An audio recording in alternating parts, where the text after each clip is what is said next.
कानपुर एक ऐसा शहर था जो अपने दामन में 1000 साल का इतिहास समेटे हुए था। छिपने और चैन से जीने के लिए बिल्कुल सही जगह, जहां वक्त भी आराम से गुजरता था। शाम ढलते ही अक्षय अपनी रोज की सैर के लिए बाहर निकला। उसने एक फटी सी बनियान पहन रखी थी जिस पर किसी मॉडल की फोटो छपी थी। साथ में चटक रंग के शॉर्ट्स और पैरों में सस्ती सी चप्पलें थी। उसका पूरा लुक देखकर लगता था जैसे उसने ये सारा सामान किसी सस्ती दुकान से खरीदा हो, जिसकी कुल कीमत शायद 300 रुपए से ज्यादा नहीं होगी। वो अपनी ही बनाई हुई एक धुन गुनगुना रहा था। चुरा लिया है तुमने जो दिल को, नजर नहीं चुराना सनम। अक्षय अभी गुनगुना ही रहा था कि अचानक उसकी नजर एक लड़की पर पड़ी। वो तेज रफ्तार से चलते हुए जा रही थी। उस लड़की को देखकर अक्षय ने मन में कहा, वाह क्या खूबसूरत लड़की है। इस शहर में आए 10 दिन हो गए हैं और आज जाकर कुछ अच्छा देखने को मिला है। इतना कहकर वो उस लड़की के पीछे पीछे चलने लगा। कुछ दूर उसके पीछे चलने के बाद उसने देखा कि वो लड़की एक बार के सामने रुकी और एक सिगरेट जला ली। ये देखकर उसका मुंह बन गया।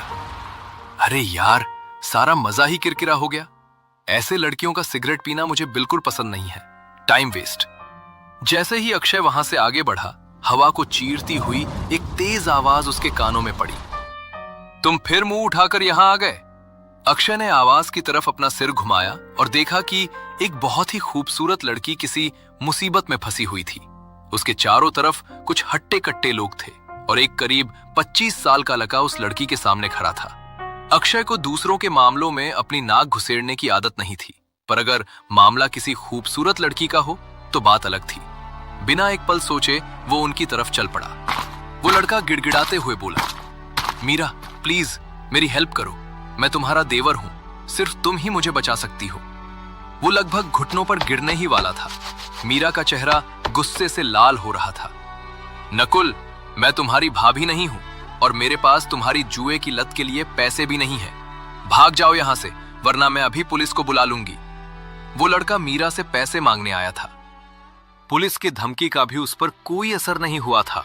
नकुल फिर से गिड़गिड़ाने लगा, नहीं प्लीज, तुम मुझे ऐसे मरने के लिए नहीं छोड़ सकती। बस इस बार मैं कसम खाता हूं, ये आखिरी बार है, मेरी हेल्प कर दो। लेकिन मीरा टस से मस नहीं हुई। बहुत हो गया तुम्हारा नाटक। पिछली बार मैंने तुम्हारे जुए का कर्ज चुकाया था और तुमने मुझसे वादा किया था कि वो आखिरी बार था। जब नकुल ने देखा कि वो नहीं मान रही तो उसके गिड़गिड़ाते हुए चेहरे पर एक शैतानी मुस्कान आ गई। फिर वो धमकी देते हुए बोला, अच्छा तो तुम मेरी मदद नहीं करोगी? एक काम करता हूं, मैं भैया को बताता हूं कि तुम यहां पर असल में क्या गुल खिला रही हो। मीरा गुस्से से कांपने लगी। तुम कितने बेशर्म हो।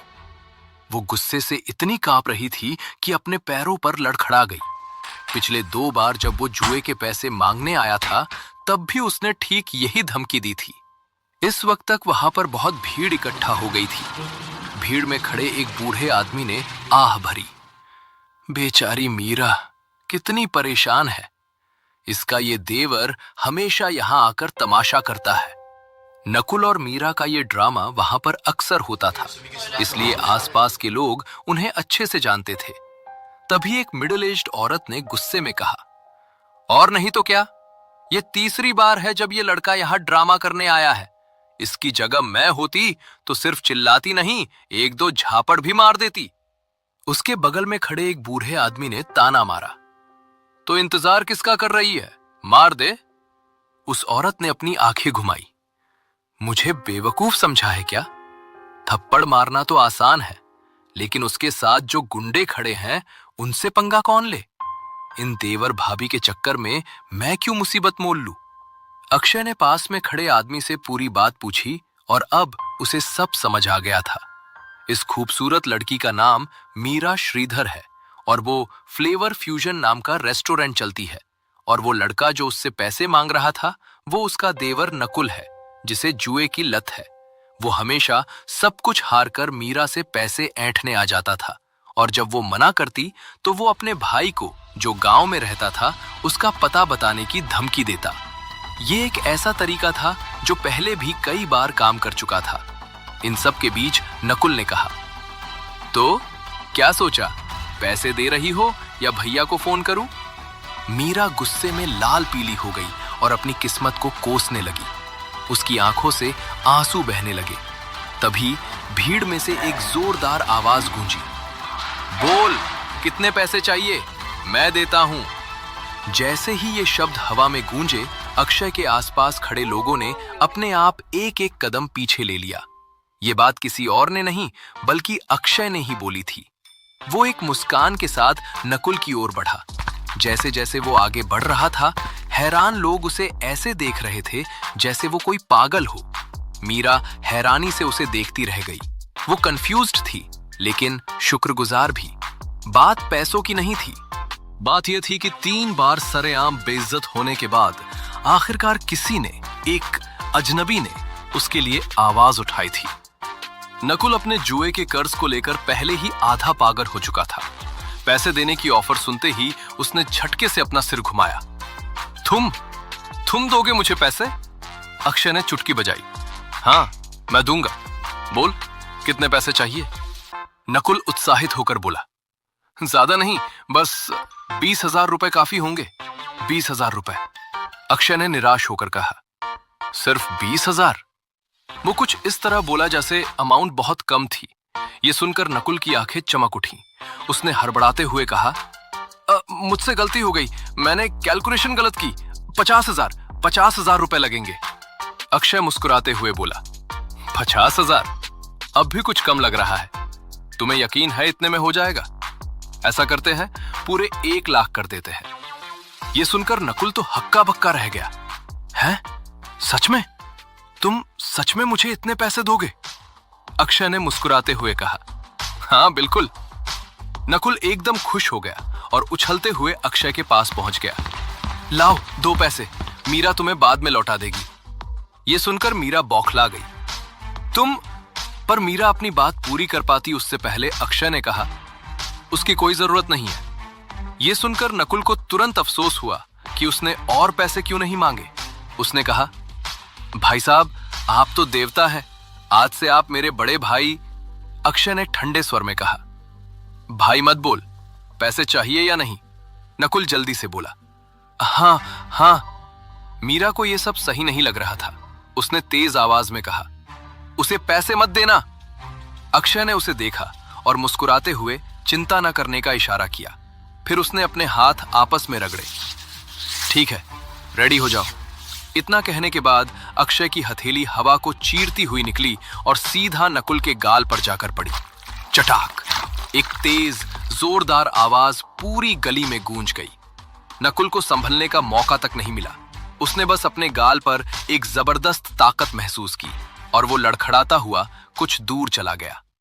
अक्षय के उस धरती हिला देने वाले थप्पड़ से हर कोई हैरान रह गया था। यहां तक कि नकुल के साथ आए गुंडे भी हैरान हो गए थे।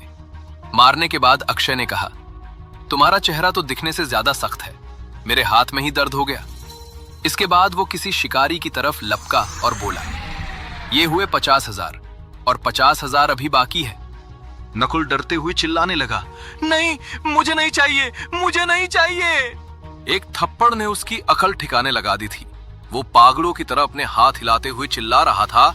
अक्षय ने ठंडे सुर में कहा, ऐसे कैसे? मर्द की जबान भी कुछ होती है। मैंने कहा था कि मैं तुम्हें दूंगा और अगर तुम मना करोगे तो ये मेरी बेइज्जती होगी। नकुल डर कर बोला, नहीं नहीं नहीं। नकुल बुरी तरह डर गया था और दूर भागने के लिए हाथ पैर मार रहा था, पर अक्षय ने नकुल का कॉलर पकड़ा और उसे ऐसे उठा लिया जैसे उसका कोई वजन ही न हो। फिर अपनी टांग पीछे खींचकर एक जोरदार लात जमा दी। एक दबी हुई धम की आवाज के साथ नकुल एक दर्दनाक चीख के साथ हवा में ऐसे उछला जैसे वो कोई तोप का गोला हो। उसका शरीर भीड़ के सिर के ऊपर से उड़ता हुआ गया। एक और धम की आवाज आई जब वो कुछ दूर जाकर फुटपाथ पर मुंह के बल गिरा और बेहोश हो गया। अक्षय ने सिर हिलाते हुए कहा, इसमें तो बिल्कुल दम नहीं था, मजा ही नहीं आया। उसकी ये शब्द सुनकर भीड़ में डर की एक लहर दौड़ गई। नकुल को लात खाकर बेहोश होते देखना मीरा के लिए एक जबरदस्त शौक जैसा था, पर इस शौक के साथ साथ वो काफी खुश भी थी। आज पहली बार ऐसा हुआ था जब किसी ने उसकी मदद की थी। उसके दिमाग में एक एक करके पुरानी बातें फ्लैश होने लगी। उसके पिता की तय की हुई वो बेतुकी शादी, उसे भागने से रोकने के लिए फैमिली वालों का उसे कमरे में बंद कर देना, आजाद होने के बाद की सालों की मेहनत, वो फोन कॉल जिस पर उन्होंने उसे अपनी प्रॉपर्टी से बेदखल कर दिया था, नकुल की कभी न खत्म होने वाली धमकियां और उन सभी लोगों के ठंडे बेरुख चेहरे जो बस खड़े होकर तमाशा देखते थे। आज इतने लंबे वक्त में पहली बार मीरा खुद को रोक नहीं पाई। जिन आंसुओं को उसने इतनी मजबूती से पी रखा था, आखिरकार वो बांध तोड़कर उसके गालों पर बह निकले।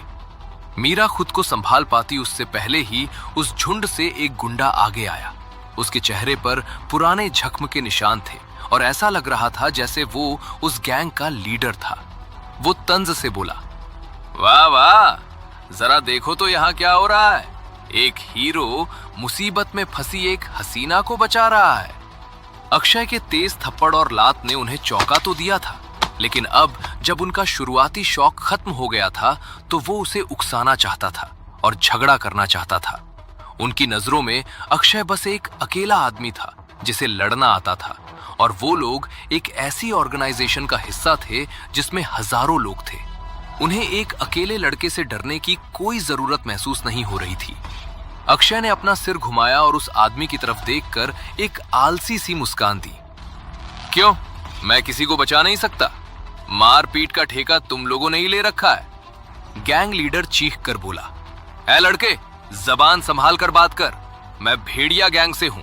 अगर नहीं चाहता कि हमारे हजारों आदमी तेरे पीछे पड़ जाएं, तो अपनी ये बकवास बंद कर और भाग जा यहां से।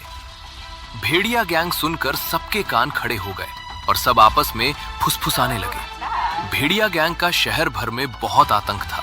सब लोग उनसे डरते थे। गैंग लीडर ने सोचा था कि भेड़िया गैंग का नाम सुनकर अक्षय पीछे हट जाएगा, पर ऐसा नहीं हुआ था, बल्कि उसने उन्हें खुली धमकी दी। अबे ओ, डरा किसे रहा है? अगर अभी यहां से 9-2-11 नहीं हुए तो बता दूंगा तुम्हें। अक्षय को इस तरह बात करते देख सब हैरान हो गए थे। उन्हें समझ नहीं आ रहा था कि एक लड़का हजारों की तादाद वाले गैंग के साथ पंगा कैसे ले सकता था। भेड़िया गैंग की इतनी बेइज्जती कभी नहीं हुई थी। अक्षय जिस तरह उन्हें ललकार रहा था, सब हैरान हो गए थे। तभी उस गैंग लीडर ने कहा, देख लड़के, मैं तुझे वार्न कर रहा हूं, औकात में रह, वरना हम तेरा वो हाल करेंगे कि तू सोच भी नहीं पाएगा। मैं यहां बस अपना उधार लेने आया हूं और मुझे किसी से कोई लेना देना नहीं है। इतना सुनकर अक्षय ने कहा, अगर उधार ही वसूल करना है तो किसी जिसने उधार लिया था उससे वसूल कर, दूसरों को क्यों परेशान कर रहा है। यह सुनकर उस गैंग के लीडर को बहुत गुस्सा आया और उसने अक्षय पर भारी डंडे से वार किया, पर इससे पहले वो डंडा अक्षय को छूता, अक्षय ने उसे पकड़कर घुमाया, जिसकी वजह से गैंग लीडर घूमकर गिर गया और दर्द में करहाने लगा। अपने बॉस का ये हाल देखकर बाकी लोग घबरा गए और पीछे हो गए। ये देखकर गैंग लीडर भी उठा और अक्षय को धमकी दी, अभी तो भले ही मैं जा रहा हूं, पर वापस जरूर आऊंगा और तेरा वो हाल करूंगा कि तेरी 7 पुश्तें याद रखेगी। इतना कहकर वो लोग वहां से चले गए। उनके जाने के बाद मीरा अक्षय के पास आई और बोली, थैंक यू, तुम सोच भी नहीं सकते कि आज तुमने मेरे लिए जो किया है उसके लिए मैं तुम्हारी कितनी शुक्रगुजार हूं। अक्षय मुस्कुराया और उसने कहा, अरे ये तो कुछ भी नहीं, मैं तो और भी बड़े बड़े कारनामे कर सकता हूं। ये सुनकर मीरा के चेहरे पर मुस्कान आ गई, पर अक्षय आगे फ्लर्ट कर पाता उससे पहले ही किसी की आवाज आई। एक छोटी सी बच्ची की आवाज आई, मम्मी मम्मी। एक छोटी सी बच्ची मीरा के पास आई और उसके गले लग गई। ये देखकर अक्षय हैरान हो गया। अक्षय को हैरान देखकर मीरा ने कहा, ये मेरी बेटी है खुशी। इसे मैंने जन्म नहीं दिया, लेकिन मेरे लिए सगी बेटी से भी बढ़कर है। कुछ वक्त पहले ही मैंने इसे गोद लिया था। ये सुनकर अक्षय ने राहत की सांस ली और कहा, अच्छा, वही मैं सोचूं कि आप इतनी बड़ी लगती नहीं हैं जितनी बड़ी आपकी बेटी है। ये सुनकर मीरा शर्मा गई। अपनी माँ को इस तरह ब्लश करता देख खुशी ने मजाक करते हुए कहा, अंकल मम्मी पहली बार इतना बोल रही है, क्या आप मेरे पापा बनोगे? खुशी की बात सुनकर अक्षय हैरान हो गया और मीरा तो जैसे शर्म से पानी पानी हो गई। अब वो इस बात पर कैसे रिएक्ट करेगा? खुशी ने उसे पापा बनने के लिए क्यों कहा था? जानने के लिए सुनिए अगला एपिसोड सिर्फ पॉकेट एफएम पर।